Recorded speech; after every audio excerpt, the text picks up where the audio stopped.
Are we live? So let's get this started. Yeah, let's get this started. Yeah. Let's go live, man. We're Yeah. on the Mango and Milk live. we're All on right. the So what do we want to talk about first? We want to talk about the TVA first, right? yeah, let's start with the upcoming Disney Plus series Loki. Highly anticipated. Yeah, I'm really excited for this. It's like you were talking about the other day. It kind of gives you that same excitement that WandaVision did Yeah. when it first came out, because anything could happen. Like there's a lot of things that could happen where it's like it's not grounded at all. It's very fantastic. Right. And I can't wait to see what possibilities could happen, like all the different like cameos that could happen and stuff like that. Just because the TVA goes all the way back to like 1982, in Thor 372, I think.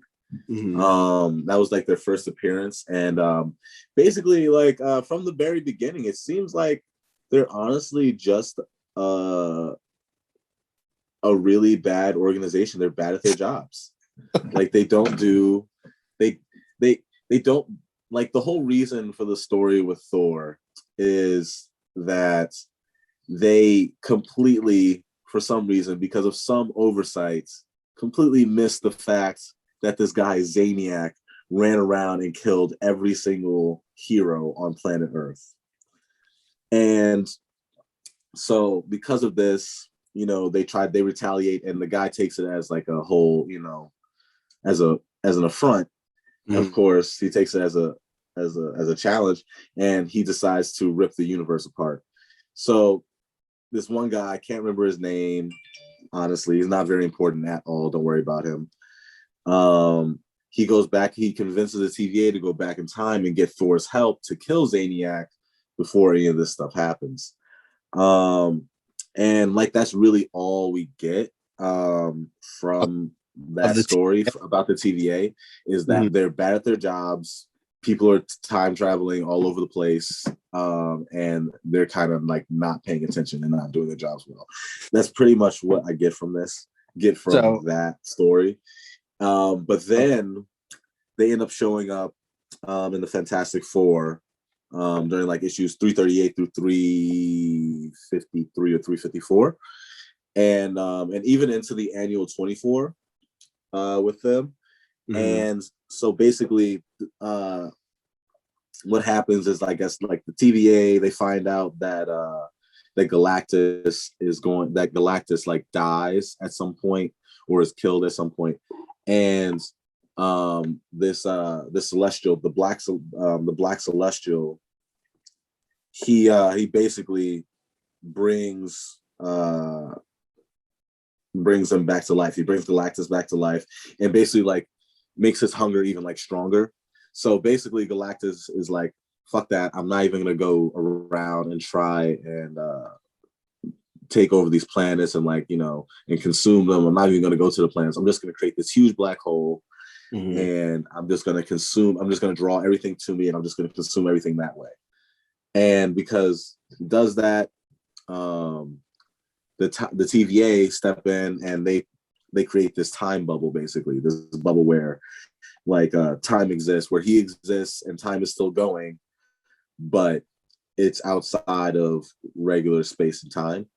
Kind of like what Doctor Strange did to him in the Doctor Strange movie. Yeah, exactly. Like one of those like temporal time loops. Is that what they called it? Okay. Yeah. TVA that on him? Yeah, the TVA did that to him, right? All right. That's a pretty impressive feat by the TVA, right? Right. That's cool, right? But it's like, so that also exacerbated his hunger even further. Like it made him even hungrier for some reason. And then also people who are time traveling can get caught in this bubble, potentially. Okay. And the TVA, of course, like an awful corporation, denies it. They're like, oh no, it can't happen. But it does happen, obviously, of course. And people, and like different groups of people go in and investigate it. And one of those groups of people is the Fantastic Four. And the Fantastic Four go in and investigate, and they find out that there's this alternate version of Galactus just in there consuming. You know what I mean? And like they're just like, he's too dangerous to be out there. we have to destroy him. So they bring in the ultimate nullifier. And if anyone doesn't know what the ultimate nullifier is, it's like this really old Marvel artifact that basically, if it depends on the user, it depends on who's wielding it. So like if I were to wield it, like I'd probably be able to like destroy a brick. But since Reed Richards is like so strong and like, you know, it's like the smartest person in the universe. It's like a little handheld device.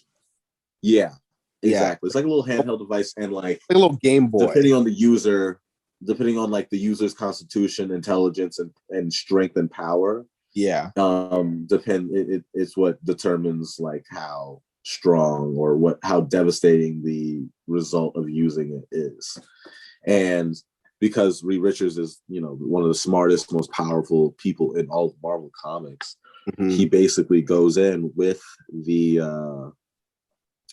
ultimate nullifier, kills Galactus, blah blah, and later on, the Fantastic Four get brought before the TVA to answer for what they did or to explain why they did what they did.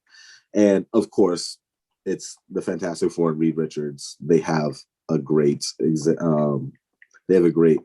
for why they had to kill a very dangerous Galactus. A literal black hole Galactus. Yeah, black hole Galactus. Like literally had to stop black hole Galactus. Yeah, I feel like that's a pretty solid reason. Yeah, that's very understandable. So with all of that in mind, do you think that the TVA in the Loki series, do you think they'll be successful in whatever their mission is? Because it seems like they're trying to stop some sort of like temporal anomaly, and they're obviously using Loki to help them. So obviously we all want Loki to win because Loki's just a badass character. But do you think the TVA and whatever their mission is, do you think they're going to be successful, or do you think they're going to just fall to the same folly that they commit in the comics, where they just make? So, no, I think that them failing was the fact that Loki got the Tesseract and caused all of these different things. Like that was them failing. Like, okay, like, you know what I mean? Like the fact that they let Loki get the Tesseract and they let all this stuff happen, you know, is a huge. It's like don't get it twisted. Like Loki is bad, but it's a huge oversight on the TVA. I'm very anti-establishment. If you haven't guessed, and like I don't like the corporations, so it's definitely an oversight on their part. I blame them for what happened because they have the power to stop this, but they allow these things to happen, and so it's literally their job. Even in the comics, when an individual like screws up the timeline, they go out, they get them, and they bring them back sometimes. See, that's what I'm saying. They're a plot device. They don't always do their job. They do their job when it's necessary for the plot. And so they'll go out and find the person. They'll bring them back. They'll have them answer for the crimes. And you can either it's like sometimes you can either like die or go to prison, or you can go back in time and stop yourself from doing whatever it is that you were going to do that screwed up the timeline. And like that's kind of I think that's kind of where they're going with Loki, where he's going around stopping all these alternate versions of themselves, where it's not exactly him going back in time and like just stopping that one Loki that was doing that one thing. That wouldn't be a good television series. He's going back and he's like stopping, you know, multiple different Lokis. And I know that like one of the Lokis is going to be Lady Loki. Right. So that's going to be really cool. Okay. So wait. So you think the series is going to focus more? Do you think it's more going to be about them fixing the errors made by Loki time traveling, or do you think they're going to be focusing on some other person messing with the timeline and Loki's going to help them? Because it kind of seems like they're going through the timeline trying to solve someone else's like problem, like someone else messed with the timeline and now they're going to fix that, and they're using Loki to help them because maybe this person is Lady Loki, or maybe it's someone who has similar powers to Loki, and so he would be of great use. But you think they're doing that instead of, or do you think they're it's just going to be about them fixing what Loki did? Like, see, I don't know, because I'm thinking I'm not thinking that because I'm thinking that they're not lying in the trailer, because in the trailer they said you messed up our timeline. You know what I mean? They're talking to Loki, talking to that variant of Loki. So yeah, I think that his actions sparked those rifts in the timeline, and now he has to go back and like fix those timelines. But then again, you may be right, because if it were just as simple as fixing his mistake, then it would just be going back and just telling him, "Don't fucking touch that tesseract." yeah, exactly. And You that know what I doesn't, mean? Like it would just be as simple as that, where they would then correct the whole timeline, and that's how they correct the timelines in the comics, where they just basically send that person back, yeah. and they're just like, "Stop yourself now." Well, when it, Or yeah, die, when or it's end up in convenient.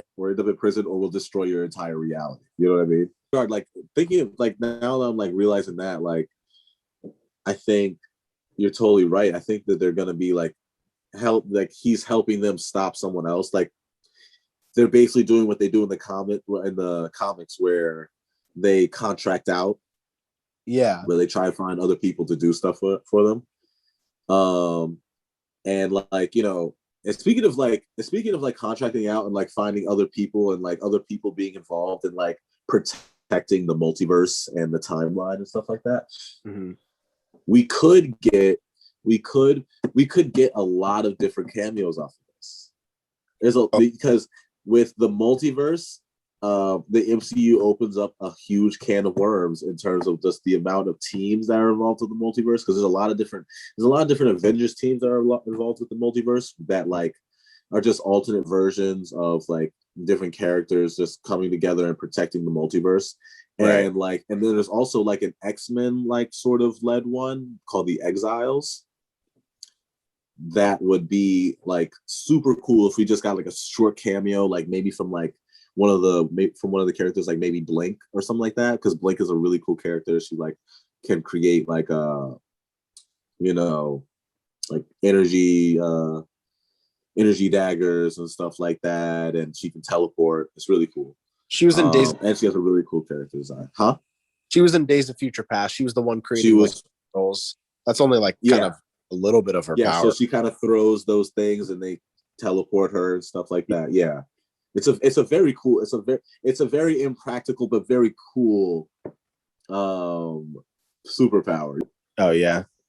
Yeah. Yeah. That's a pretty deep character though to throw into to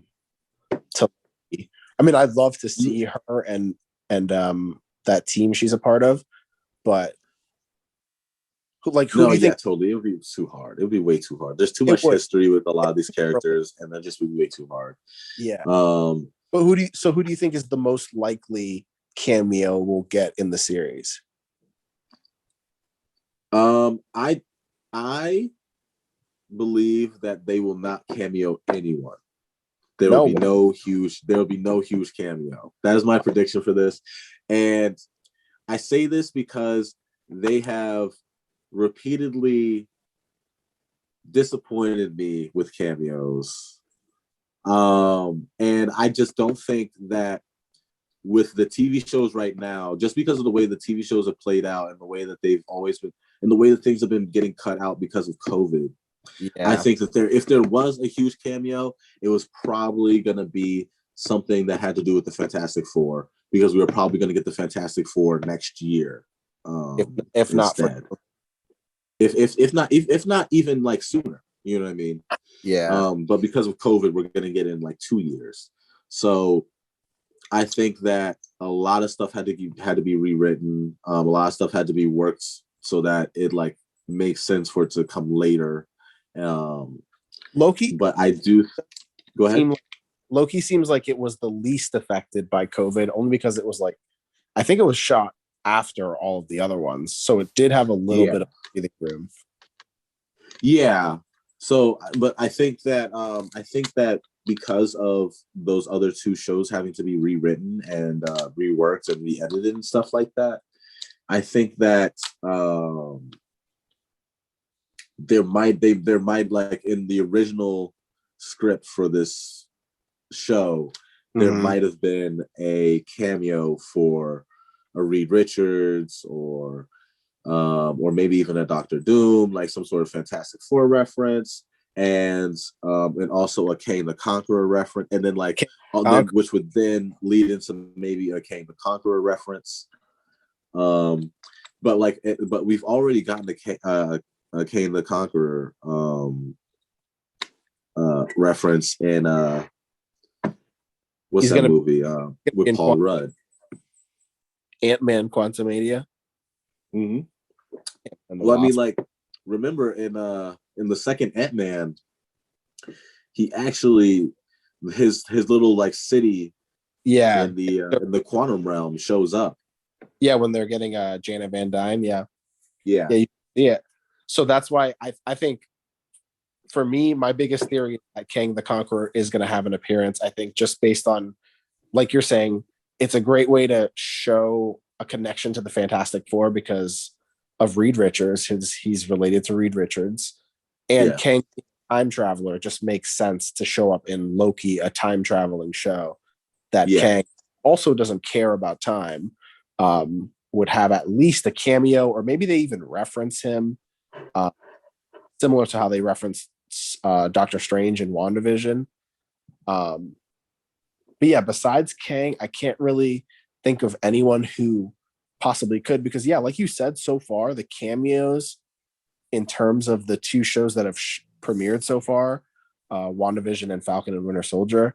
I mean, we kind of got Don Cheadle in episode 1 of Falcon and Winter Soldier, and then we had to get Don Cheadle. We had to get Don. Yeah. I mean, that's not even a surprise. You know what I mean? Like, he had to be there because he's a part of the military. He's, in the government and everything like that. And plus, also, he has a show coming out too. So we gotta remind ourselves that he exists in this universe and he's gonna be doing things. In addition, he fits because he's also, the show really touches well on like race politics and things of that nature.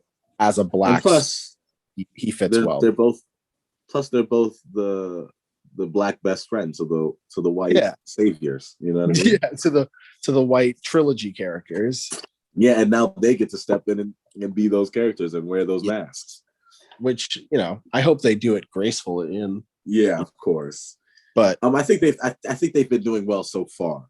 Yeah, you know what I mean. And they've handled the difficult issues pretty well in WandaVision and in Falcon and Winter Soldier. But speaking of WandaVision, in terms of cameos, Evan Peters was definitely a widespread disappointment.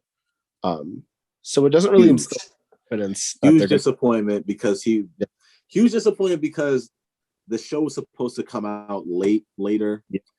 That was another. He was supposed to be purely a joke, but I was one of those people that truly believed that we were getting a huge House of M, huge crossover, because I was reading into the multiverse of madness. Like I was reading into that as like being like their House of M sort of thing. Like I was looking at like the M of madness, like it's the House of M almost.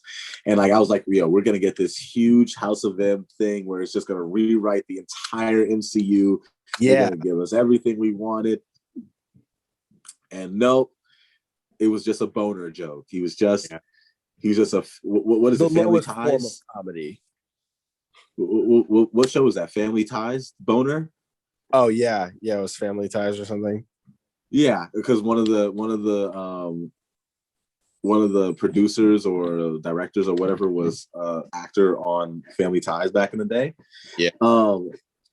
I was not amused because when Evan Peters came on, I was so excited I started to cry.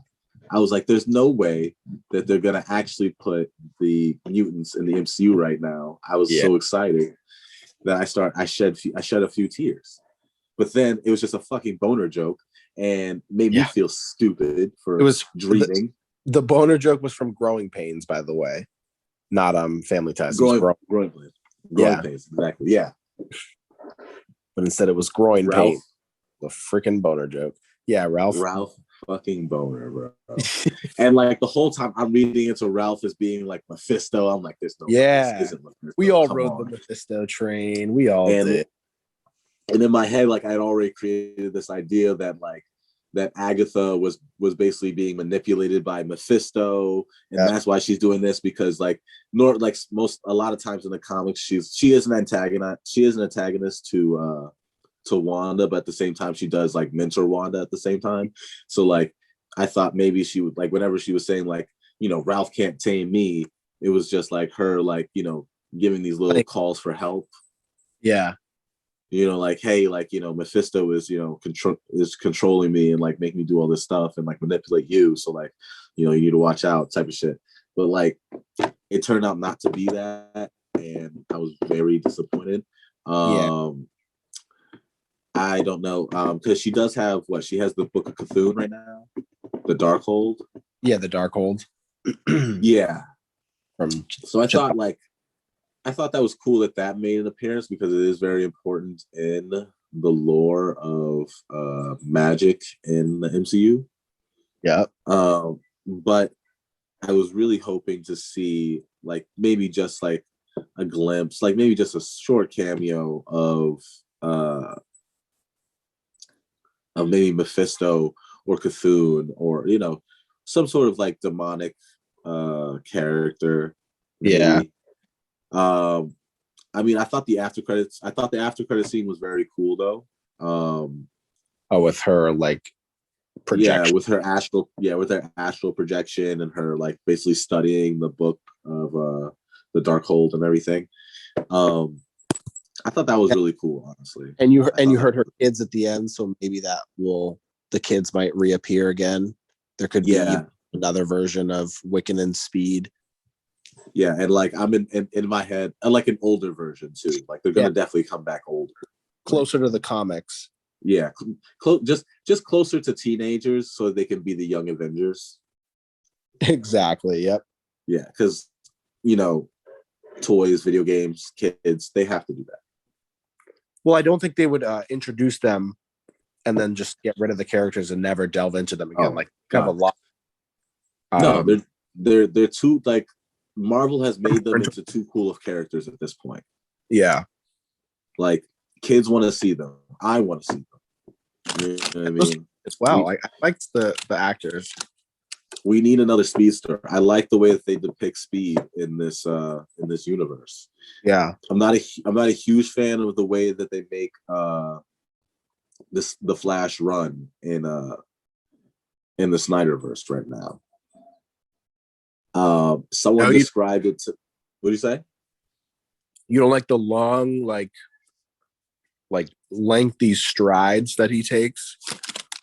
Someone described it to me as him doing judo through time and space. Yeah, it looks like he's karate chopping the air. Yeah, like he's not even running, like he's drifting through time and space. Like, but to us, because our perception is different, we perceive it as him running. And I was like, all right, whatever. I'd rather just see a dude run fast. Like, whatever. Yeah, I doubt that was their intent when they made that how it looks. Like, I don't think that's what they were thinking. Yeah, because he's like flipping his arms out in front of himself. Mm-hmm. You know what I mean? It looked like his legs are just flailing behind him, and it's almost like he's reaching forward through time and space to move faster. It's almost like swimming. Yeah, it looks more like he's treading water. Yeah, absolutely.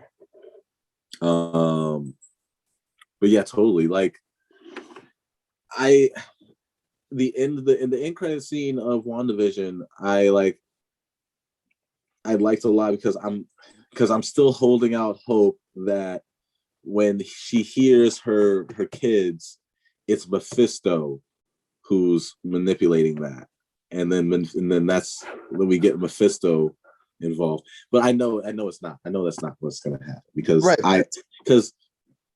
I understand the comics, but I also understand like production, and I understand like what they can and can't do based off of the information that we already have. You know what I mean? But like, it's not wrong of us to expect that because, like you just said, like if you're familiar with the comics, which we are, you know that that's exactly what the storyline is. There is that Mephisto is manipulating Wanda and using these like facades of kids to basically steal her power, and so they almost played that to a T in the show. And so like, it's not wrong of us to expect Mephisto to like pop out at the end, even if it may be unlikely. You know, they basically laid all the cards on the table and told us that was going to happen. And then at the last second, it kind of just like plateau, you know? But like, you're absolutely right. No. Like, it would have been great to see. And I hope they still go that route because the storyline in the comics is great. No, yeah, I love the House of M. Yeah, it's iconic. It's a great story. It really kind of fleshes out Scarlet Witch's like her character in general, because she had always like no one had really explained her powers until then, and like there's never really a reason to care for her because she was essentially herself a plot device as well. She kind of just did whatever the team needed her to do when they needed her to do it. And that's how they treated her in the comics too. You know, like she just did what the team needed her to do when they needed her to do it. Like she levitated people, she destroyed stuff, like she like she tear things apart when she needed to, you know. But now we have an explanation for her powers is that it's chaos magic, which is the same thing in the comics. And chaos magic actually comes from I believe Cthulhu. I believe Cthulhu is the source of chaos magic and is essentially like, you know, the person that powers the Scarlet Witch, which, you know, leads into her prophecy as being, you know, the person to destroy the world. Yep. And chaos magic, of course, is notably in the comics, notably stronger than eldritch magic or like order magic, which is what the Masters of the Mystic Arts use. That's Stephen Strange uses, which is why Agatha also says that. It says in the Darkhold that she is stronger than the Sorcerer Supreme. So, like, I know a lot of people also are anticipating that in Multiverse of Madness that we might potentially get a Wanda versus Doctor Strange fight. And I feel like that would be really cool to see, and that would make up for the lack of like Doctor Strange in WandaVision. Yeah. No, yeah, it totally would. And I'm really looking forward to that. I'm really looking forward to what they do in terms of the horror part of it as well. Because I think that Elizabeth Olsen is going to kill it. I think she's going to do really well with the horror aspect of it because I think that she has really developed like this ability to be almost like a very menacing character and like very almost like scary at times. So I think that she's going to do really well with it, and I think that they're going to do a really good job with. They already have done a really good job with the comic book accurate Scarlet Witch costume. Like they already did an amazing job with that. I thought that was really good. And like you said, the character herself, like she was really like, yeah, she basically gets used as just like a weapon for in the comics and in the MCU. And even then she's still scary because she's so strong. And now it's scarier because she knows how strong she is. And she's even stronger because of the magic she got from Agatha. So it's like, she's already wrecking people's shit before. Like, how is Doctor Strange supposed to stop her? How is anyone supposed to stop her at this point? Yeah, exactly. I'm excited to see how they portray that in the movie. Yeah, it's gonna be tough because like at this point she is practically the strongest person. Really, I mean, she manipulates like reality. You know, that's like there's no one in the MCU that we know of right now that can do that. Like there's no Molecule Man yet. Like and I 100% doubt that we'll ever see an Owen Reese Molecule Man at any point ever. in the you don't MCU think they'll do? because Come on, if they're going to the Fantastic Four, they're definitely going to do Molecule Man at some point. dude, Molecule Man is just too OP for the public. Like They could they nerf. like they They could like reduce.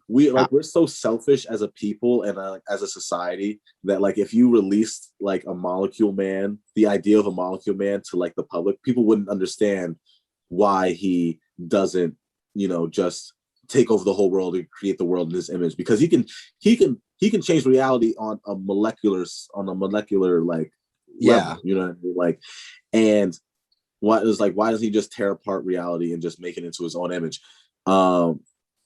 Like people I feel like people wouldn't get that, you know what I mean? Where like in the comic books, I feel like people who are reading the comic books, they understand like, oh, it's because like, he just doesn't want to do that. Like that's just not his interest. Like he's just not interested in that. You know what I mean? Like he just he like to a certain degree, he wants to be left alone. He wants to like have peace. You know what I mean? And that's why he like ends up like at some point he ends up like giving storing power for Doctor Doom and like giving it to him like during like Battle World Secret Wars, which is also a really great read. It's really fun. He's insane. It's like the death of the Ultimate Universe. Oh really? Yeah. And with that, like, a lot of characters get displaced and like put in different universes and stuff like that. Like I know Miles Morales comes to I think he goes to the main MCU at that point after that. And like he works with like the all new X-Men for a little while. Which is also kind of fun because I believe that that Wolverine's that like he gets into a fight with Wolverine's son too. Wait, who is Wolverine's son? Crap, I can't remember his name, but he's basically another Wolverine. You know what I mean? Yeah. It's almost like a Superman son type of thing. Oh. Like, yeah, like it's almost like one of those types of like same person. Yeah, same shit.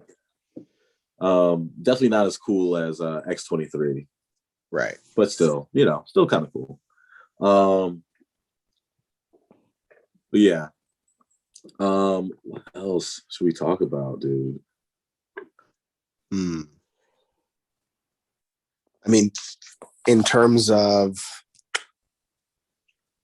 going back to Loki, I know. Yeah, I want you to talk about Lady Loki. I don't know all that much about Lady Loki.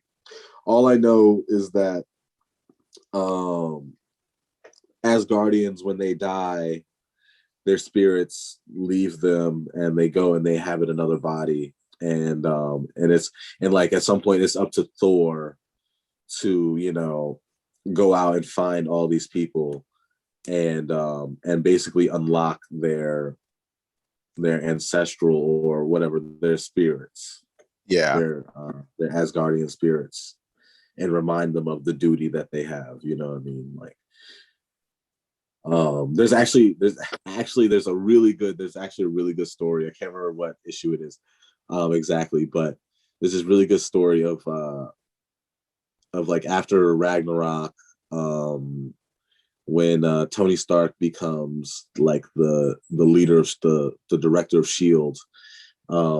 After the events of Ragnarok, it's believed that Thor is dead, but like they have this lock of hair for him so they could like clone him. So they end up like making like this cyborg of him, and the cyborg ends up killing another hero, Goliath, like one of the new Pym Particle heroes. And like and I believe it was during Civil War when this happened. So he goes to New Orleans, and Iron Man goes out there to like deal with him, because this is after like the registration, and Iron Man's like, you have to follow these rules, and Thor is just basically like, yo, fuck that, like, you're a human, I'm a god, you follow my rules, and beats the absolute shit out of him. Like they're like, it's almost like the writers and the artists were just like, you know what, like, I know you guys want to see a fight, but we're gonna show you a beating. Like, just completely destroys Iron Man and basically tells him like, this is how things are gonna work. Like, I'm rebuilding Asgard in Oklahoma. I'm going around, I'm finding all of my Asgardians, and you can either let that happen, or we can, or me and the Asgardians can raise this world in the sky and drop it. You know what I mean? Like, yeah. And Iron Man is just like, okay, you win. Like, what are you gonna say to him at that point? I think I remember that panel where he does that, and Iron Man just like looks scared shitless. Yeah, he's just like, good talk. Okay. Yeah, he's like, okay, sorry. Bye. Have a good day. And he just goes back to headquarters, and like, people are like, all right, so how are we gonna handle this? He's like, we're not. Like, we're not handling this. It has been handled. Almost like that Okoye scene in what's it called? Endgame, where she's like, there was a earthquake underneath the Atlantic Ocean. She was like, and she was like, how do we handle that? Okoye was like, we handle it by not handling it. Yeah, exactly. Going to Lady Loki, like, I'm very like much a novice in terms of Lady Loki, so I really don't have a whole lot to say about Lady Loki. Oh, I mean, I'm pretty much a novice too, but I think the coolest thing about Lady Loki is that she's just a manifestation of Loki in a different body. So the character, like, down to her core, is the exact same as Loki. So whatever mischief Loki will be getting into in his series, Lady Loki is liable to do the same thing. So I'm just interested to see how they portray. Like, Tom Hiddleston does a great job playing Loki in terms of like just being like fiendish and like kind of crazy, but also extremely collected. And I'm very charming. And very charming too. So I'm interested to see how the Lady Loki actress, whose name I cannot remember right now, but I'm interested to see how she plays that character, and just like whether or not it commands the same type of like allure as Loki himself, because that's what she's supposed to be. It's just like a reflection of him, and if she's a reflection of him, she'll be just as difficult to pin down as he is. And I'm interested to see how they attack that, because as you touched on before, the TVA is extremely incompetent. So I'm like, how are they going to stop Lady Loki if she's exactly like Loki? And also, the Loki they have doesn't look like he's going to be cooperating anyways. So like, good luck to you. And this is also we also have to think about the fact that this is a younger Loki too. You know what I mean? Yeah, this has not been through all the stuff. He hasn't even gone through Dark World, so he hasn't even had like anything close to redemption. He's still just like, screw you guys. Like, Thanos just told me to invade. Now I'm out here with this random time authority. I just want to do what I want to do. And like, it's that Loki and not the one that was helping them in Ragnarok. Like, he is long dead. Thanos choked him. RIP that Loki. This Loki, he's just here to like destroy worlds, as Mobius says in the trailer. He's like, everywhere you go, worlds get just literally the end of worlds. You know, so like, I just want to see. Now there's 2 of him. Like, I'm ready for that. Yeah, no, I'm like really excited for the idea of seeing alternate versions. Like, I just want to see alternate versions, because I think that they've built out this world like really well. And I really want to see what ifs. Like, I'm at the point where what ifs are like super interesting to me, because they've already built out this world. It's already gotten to the point where like they've built out the world to the point where they sparked our creativity and like just thinking about like different, things and different ideas and stuff like that. Like, they've expanded so much on the material that they've created, that like now there's so many avenues for theories and like you said, what ifs, different scenarios that could happen. And obviously they're doing the what if show, but it is cool. Like, before these other shows have even premiered, like, people are coming up with their own ideas of what's going to happen, how the plot's going to play out.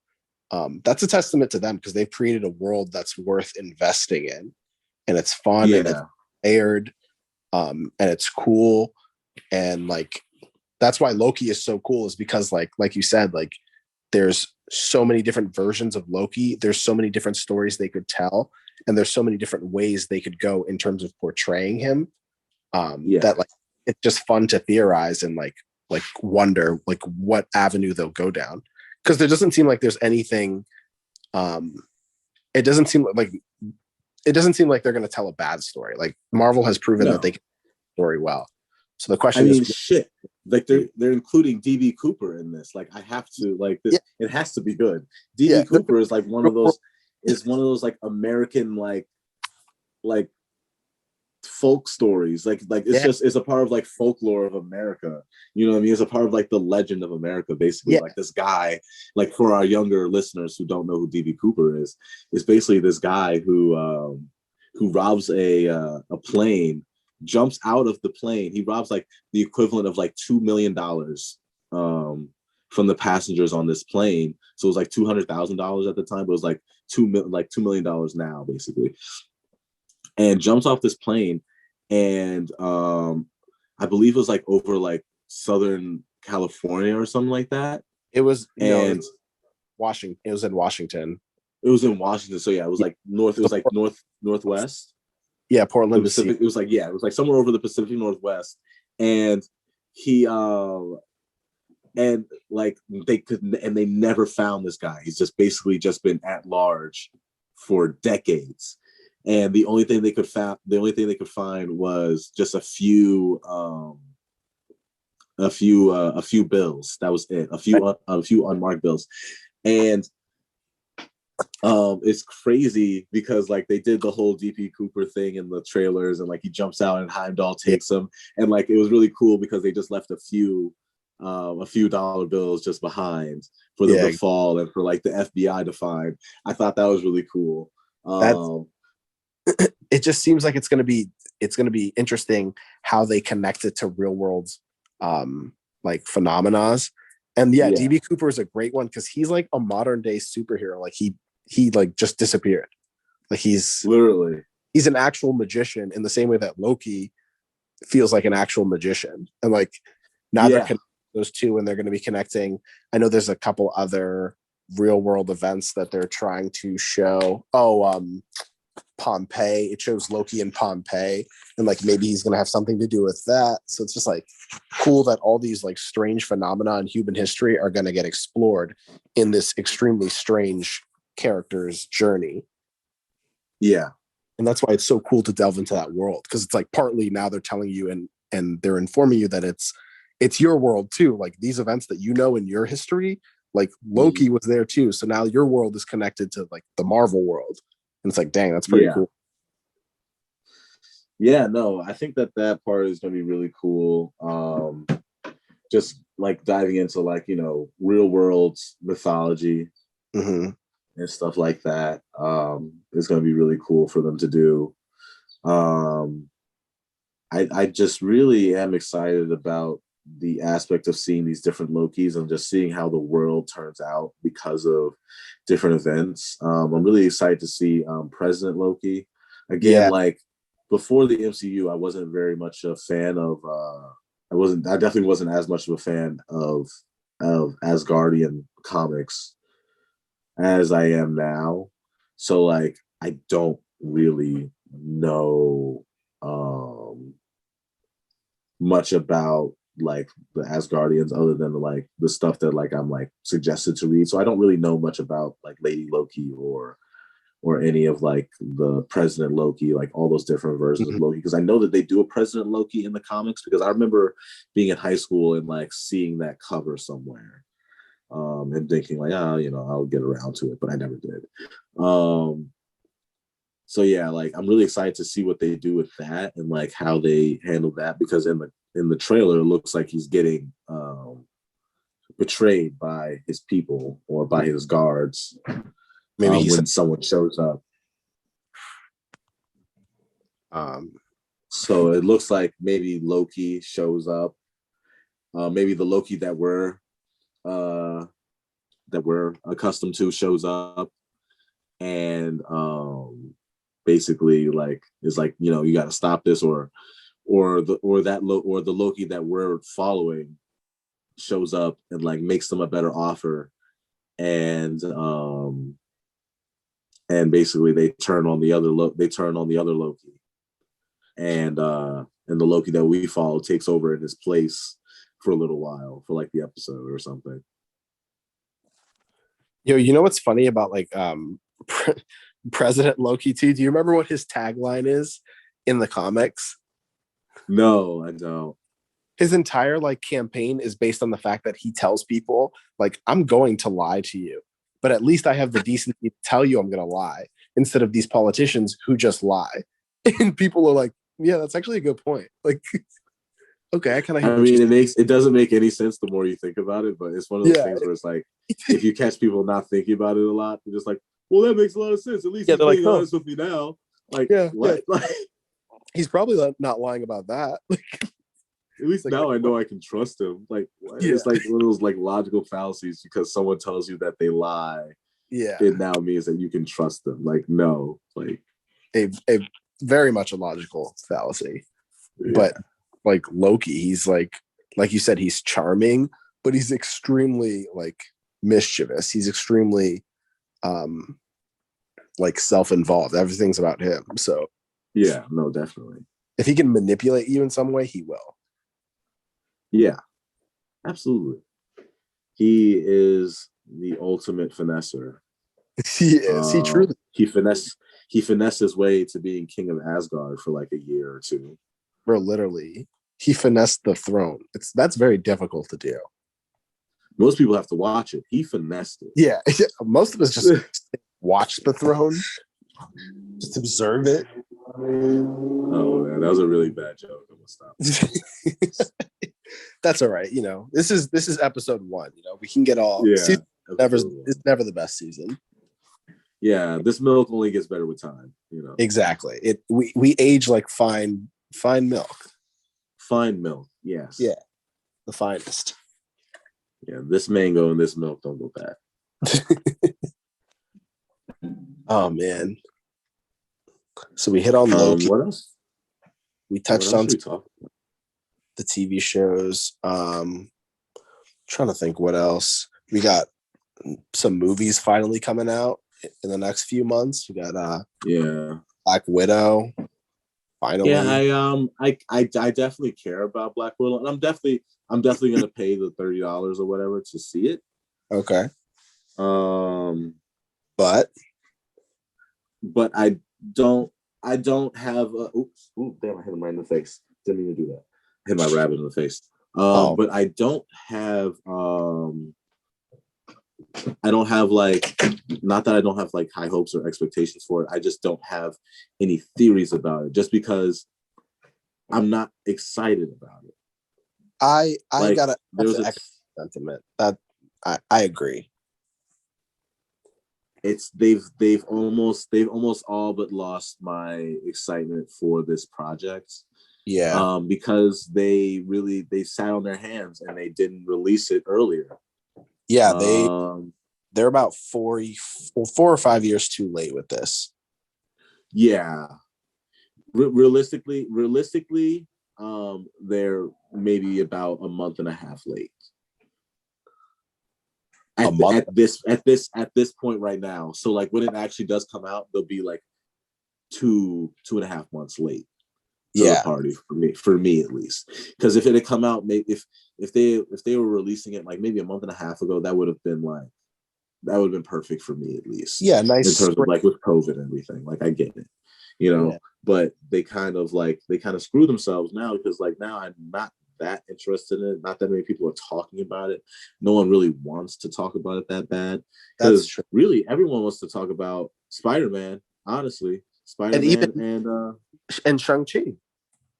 And Shang-Chi does look really, really good. I'm very excited for that, because I am a huge fan of kung fu movies. I mean, like the Shaolin, the Wu-Tang stories, the Bruce Lee stories, you know, Enter the Dragon, you know, Crouching Tiger, all that type of stuff. I love that. I loved watching that stuff. I have like old DVDs that I remember I got from like from my grandparents' house in like Cleveland. So like yeah, I love watching kung fu movies. And it looks like, and I know that they're going to choreograph it really well because it's Marvel, and plus he's supposed to be the greatest fighter on the planet. You know what I mean? Well, him and Iron Fist. Yeah, him and Iron Fist, but I think he beats out Iron Fist though. You think so? I think technically he does, not with power, but yeah, not with power because he doesn't have any powers. Right. Yeah, he does. He has no powers. He's just extremely skilled with the, if you will. He's got hands. Yeah. No, he's got hands. Yeah, this man has got hands. Yeah.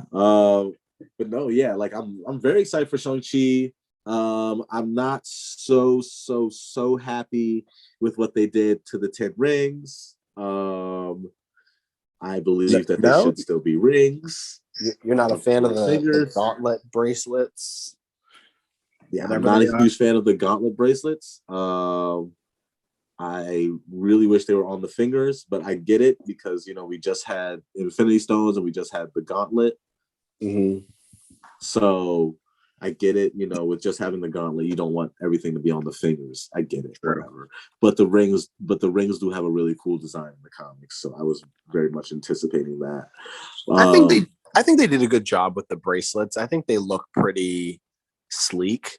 Yeah, no, I mean, it's not that I like think that they're like bad. They're designed bad. It's just I wish that they were still, yeah, I agree. But at the end of the day, it is what it is, though. Yeah. But yeah, I'm excited for that movie. I agree with you. Black Widow, like I initially when it was announced, even then I was kind of like, oh, like if that's what we're gonna make a movie for, then like I'll watch it. But I wasn't ever asking for a Black Widow movie. I think those characters are best served as supporting characters. But if she's getting a movie, I'll definitely watch it. But I agree with time, like my interest has definitely tapered. Like I don't really. No, I think that she's a great character to have to do this with. I just think that they waited too long.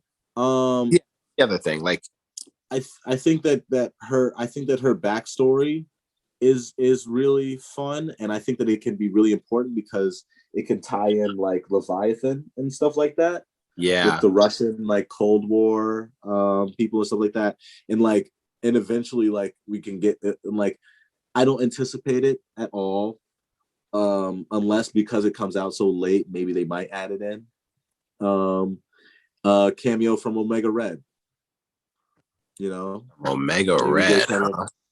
Yeah, so maybe we get a cameo from Omega Red. He's ties hugely into X-Men. Weapon X, yeah, and X-Men, especially with Wolverine. Like they scuffle a lot. He's definitely like a Wolverine X-Men villain. So like Omega Red maybe might show up because the Red Guardian is going to be there. Mm-hmm. And I'm very excited. I am not gonna lie. I am more excited to see Red Guardian than I am to see anyone else. Well, yeah, we might get a cameo from Omega Red because Red Guardian was supposed to be like a super soldier copycat to Captain America, and Omega Red was also like put under the same experimentation, if I'm not mistaken. Yeah, his was a little more like technological, like he got some like technological advancements. Mostly because he was a human and he could withstand it. I mean, not human, but a mutant that he could withstand it. Yeah. But like I'm very excited to see what's that actor's name that's playing Red Guardian from David Harbour. Yeah, David Harbour. I'm really excited to see how David Harbour plays this character, because it seems like they're going to play him with a lot of like levity and a lot of like comedy, which is really cool because I think that's a good idea to do in terms of like with contrast to Steve Rogers. Okay, yeah, Because all these like super soldier, like, you know, patriot type people, um, they're all gonna be like held up against Steve Rogers, like, naturally. So, yeah, like, you know, I feel like Wyatt Russell's rendition of U.S. Agent was really good because it showed, you know, what happens when powerful men receive more power, you know what I mean, as yeah, opposed to or someone who's even never received power getting power. You know, that was one of the big tropes in the first Captain America. And I feel like with this next rendition of like a super soldier patriot for another country, we're gonna see like a more lighthearted, like someone who's more fun, like you know, someone who doesn't take himself too seriously, but at the end of the day is still, you know, a super soldier and does what he has to do, you know. and that's a pretty cool contrast when you think about how America itself is this very diverse, loud, like melting pot of like, you know, creativity and flamboyance. And Captain America himself was very stoic, very quiet, mild mannered. And then you think about Russia, and Russia is very stoic, very, you know, cold, things like that. And then we're going to get Red Guardian, who's the opposite of that. And like you said, seems like he's going to be very lighthearted and very like personable and kind of like goofy. So it's just cool to see how like the patriots of those nations like are directly opposite of like the sentiments of the nations they represent. Definitely, yeah, that's totally like my idea for it, and I think that like it's gonna be really cool to see that. That's why Yeah. that's really the thing I'm most excited to see. I'm also really excited to see Taskmaster, because I didn't think they would do a Taskmaster anytime soon. Yeah. Um, I was but impressed that they decided to make him the villain. And I will agree. I definitely have some anticipation to see both like how he fights and who he is, you know, if they do choose to reveal him. yeah, that's also what I'm also interested in, because I'm also thinking like, are they gonna make it a I don't know. I don't think it's gonna be a woman. I think it's just gonna be a man. But Mhm. I'm wondering who they're gonna reveal it to be. Yeah. Who is this person that can copy all of the Avengers fighting styles and like any superhero's fighting style and like mimic it perfectly? This has got Yeah, to be one who's powerful. But if they do the reveal, the person has to have some sort of consequence. So it has to be either someone we know or look like someone we know, or it's going to be someone who we just meet in the movie. And that'll probably be the most likely scenario, but also the most disappointing, because I do want to see just like, I don't know under that, who's under that mask, but I want it to be someone that I know and someone that like surprises me. yeah, This person here, you know, yeah. No, definitely, totally, totally, totally. but Um, yeah, those are, I would say like what we Red Guardian and Taskmaster are like the two biggest reasons why I'm excited for the movie. But like again, none of that has anything to do with Black Widow, the character. Yeah, although I do love Black Widow as a character. Don't I get me do. wrong, I love Yeah. Black Let Widow. me I not love hate on. Black Widow as a character, and I'm very excited to see her in the movie, because I feel like she deserves to get her own movie. Because I mean, like, she was basically like, she started out as the bratty teen of the family, and then she became the mom. You know what I mean? Like, there was some development there. Yeah. Like, She, she was like, she became what held the family together. You know, and I appreciate her character for that 100%. that's a great point. She did become the glue, and kind of like she, even in Civil War, you saw her start to become like the mediator, and she was kind of playing both, not playing both sides, but I mean, because she's a spy, Just she does. But yeah, yeah, she was trying to at she was least, more just trying to be on the side of like what's right, you know. yeah, she was trying to understand both of their viewpoints and get across to them that like fighting was kind of meaningless. And so Yeah, that definitely plays into what you said about like her character development. You started to see it, and by the end of Endgame, like you could tell she was kind of what drove them like to be who they were. Like she was in the room telling them that they had to try. Um, like you said, she was yeah, she the mother bear. yeah, she kind of almost like takes on that same role that Storm takes on for Professor X, like being that second in command, being able to call the shots out in Yeah, the field. The voice You of know what I reason. mean? Yeah. So and be able to step in when, the number one goes down, Yeah. from an organization standpoint, Um, but yeah, like I totally think that the movie is.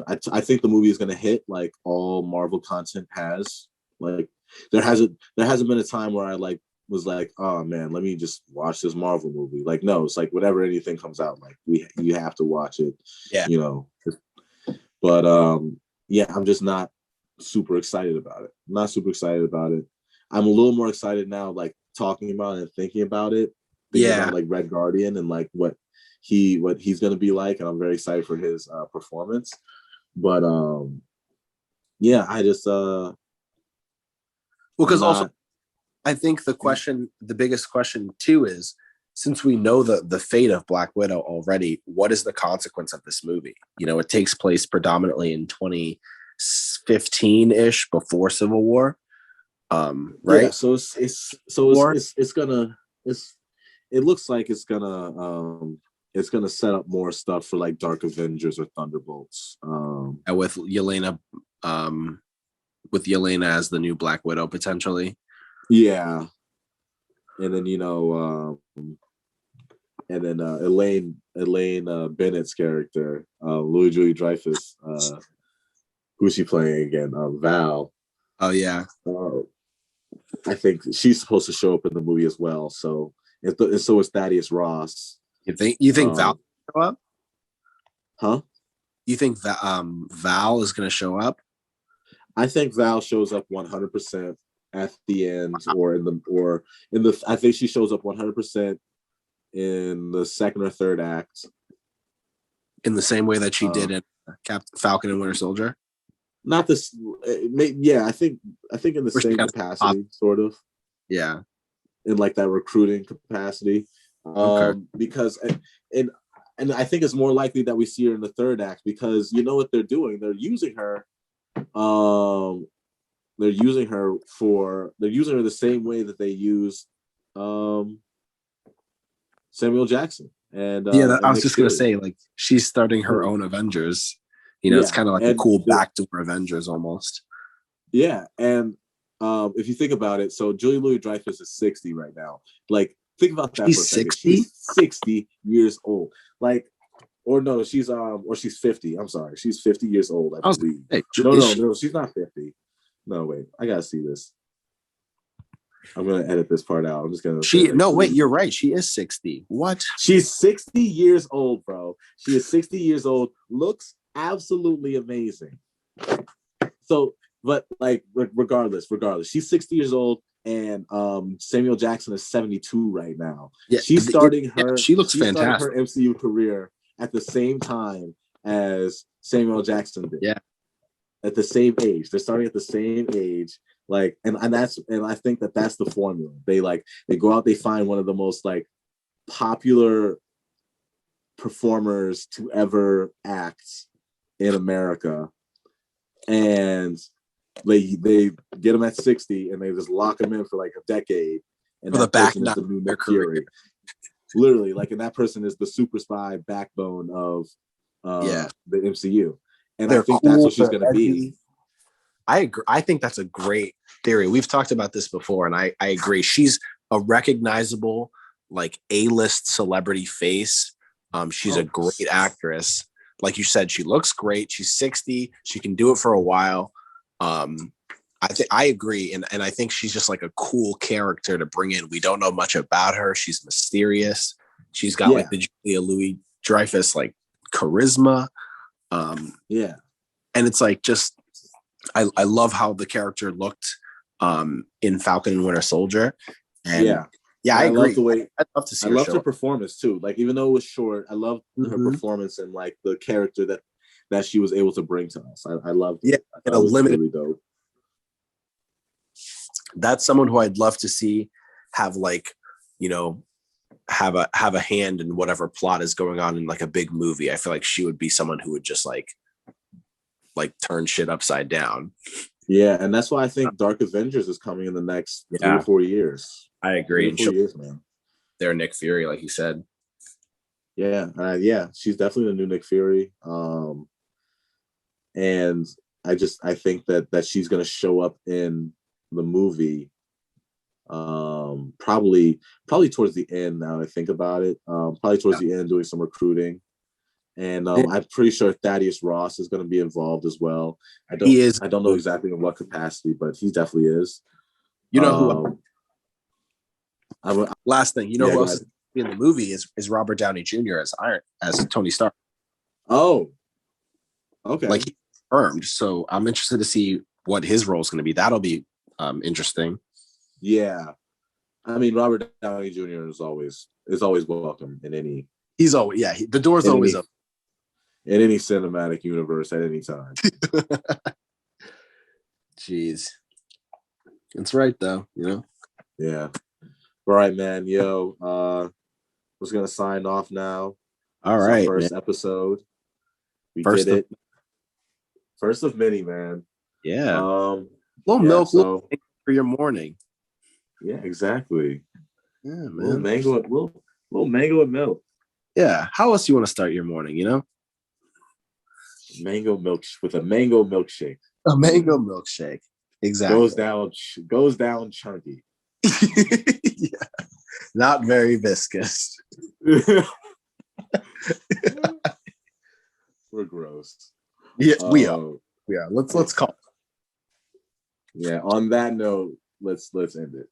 All right, man. This was great. Yeah. So it was a pleasure. Next time, man. All right, man. I'll talk to you later. Peace. All right, peace.